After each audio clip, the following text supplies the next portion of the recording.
जय शिवराय मित्रांनो, आज रविवारचा दिवस आहे आणि आज आपण चाललेलो आहोत जेजुरीला खंडेरायाच्या दर्शनाला।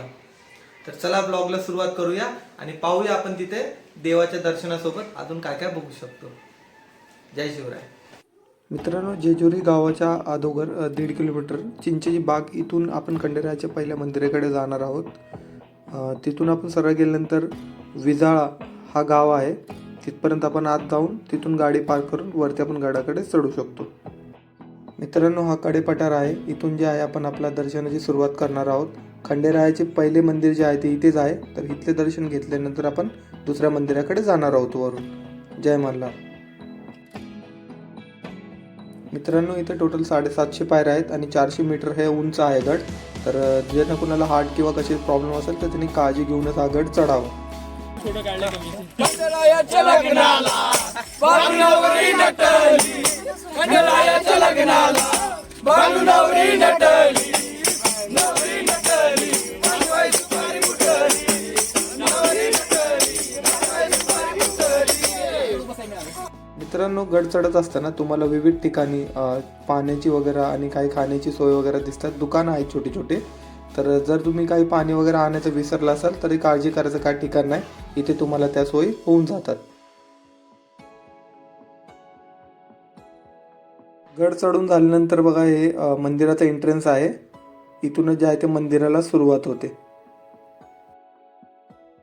मंदिराच्या जवळ गेल्यानंतर तिथे खूप सारे दुकान आहेत, जिथे खाण्यापिण्याच्या पण दुकानं आहेत आणि प्रसादाच्या पण आहेत। आपण तिथून प्रसाद घेऊ शकता। साधारण 50 ते 60 रुपये मध्ये आपल्याला पूर्ण प्रसादचं जे आहे ते ताट भेटतं। हे आहेत मित्रांनो खंडेरायाचे पहिले मंदिर आणि पाठीमागून त्यांना लाईन असते, जर गर्दी असेल तर आपण लाईनीकडे जाणार आहोत, तिकडून लाईनला लागून वरती दर्शनाला सुरुवात करणार आहोत। मित्रांनो, असं सांगतात की हे खूप जागृत देवस्थान आहे आणि इथे दर्शन घेऊन आपल्या मनातल्या इच्छा बोलून दाखवल्या की ते इच्छा पूर्ण होतात।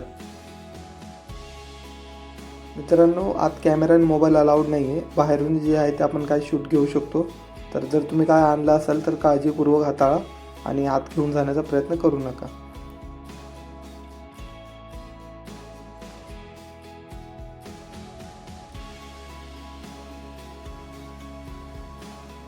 हेच ते ठिकाण जिथे खंडेरायाचं घोडं जे आहे ते सगळ्यात पहिलं उतरलं होतं। तर तुम्ही इथं आला असाल तर नक्की इथले दर्शन घ्या।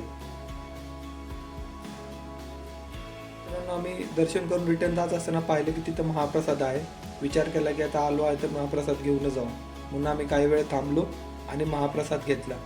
तुम्ही पण जर कधी गडावर आला असाल आणि महाप्रसाद असेल तर नक्की महाप्रसाद घ्या।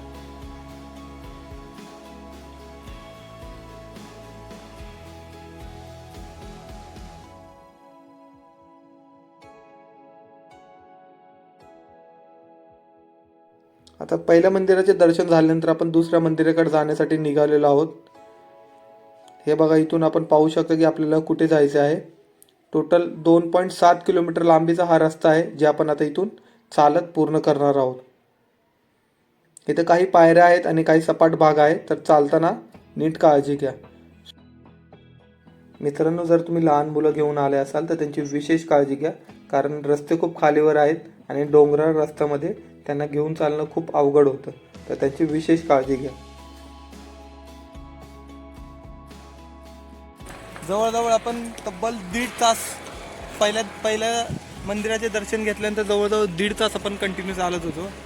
1.5 तास गड उतरल्यानंतर ना आता आपण खंडेरायाचं जो दुसरं मंदिर आहे दुसऱ्या गडावर तिकडे आलेलो आहोत। मित्रांनो, हाच तो दरवाजा आहे ज्याच्या दुसऱ्या साईडला खंडेरायाचं दुसरं मंदिर आहे, तर चला आपण ते पाहूया। मित्रांनो, इथपर्यंत पोहोचायला आपल्याला जवळजवळ 1.5 ते पावणे 2 तास लागलेले आहेत। आपण कंटिन्यू चालत होतो, त्याच्यामुळे आपण लवकर पोहोचलो आहोत। आणि जर का तुम्ही पहिल्या गडावरून थांबून येत असाल तर तुम्हाला याच्यामध्ये जास्त टाइम लागण्याची पण शक्यता आहे।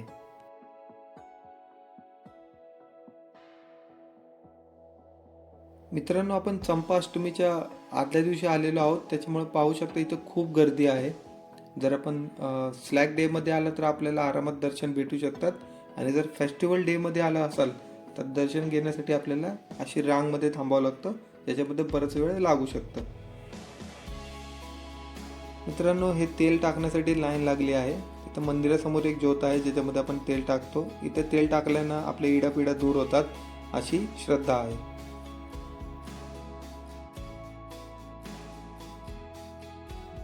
हा आहे खंडेरायाचा दुसरा मंदिर. तुम्ही पाहू शकता लोकांमध्ये किती जल्लोष आणि जोश आहे. खूप सुंदर असं वातावरण असतं इथं. नेहमीच तुम्ही कधी पण या, इथे तुम्हाला नेहमीच असं सुंदर वातावरण बघायला भेटेल.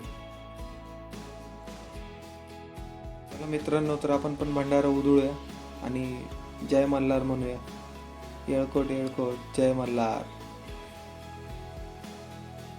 मित्रांनो, आता आपण परतीच्या प्रवासाला निघालेलो आहोत. इथं आल्यानंतर तुम्ही 2-3 गोष्टीची विशेष काळजी घ्या. पहिली म्हणजे तुम्ही लहान मुलं घेऊन येत असाल तर त्यांची विशेष काळजी घ्या. दुसरी म्हणजे जर तुम्हाला आरामात दर्शन हवे असतील तर तुम्ही स्लॅग डेला या. आणि जर का तुम्ही फेस्टिवल डेला आले तर अशा लाईनीत थांबून तुम्हाला दर्शन घ्यावं लागतील, ज्याच्यासाठी तुम्हाला भरपूर वेळ जाईल. सोबतच तिसरा पॉईंट आहे की तुम्ही कधी पण दर्शनाला आले तर जास्त वजन घेऊन येऊ नका, कारण गड चढत असताना त्या वजनाचा तुम्हाला त्रास होऊ शकतो. तर ट्राय करा की कमीत कमी वजन तुम्ही घेऊन मंदिराकडे याल. आशा करतो तुम्हाला ब्लॉग आवडला असेल तर प्लीज लाईक अँड सबस्क्राईब करा. जय मल्हार.